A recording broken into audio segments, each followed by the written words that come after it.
चलो फाहद भाई तुम्हारी बारी है।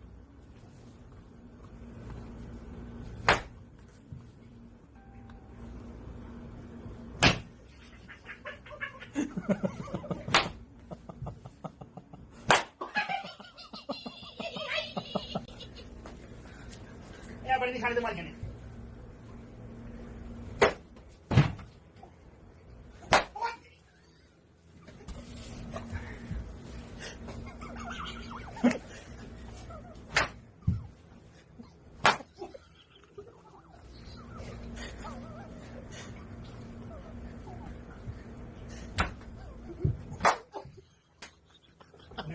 Ano?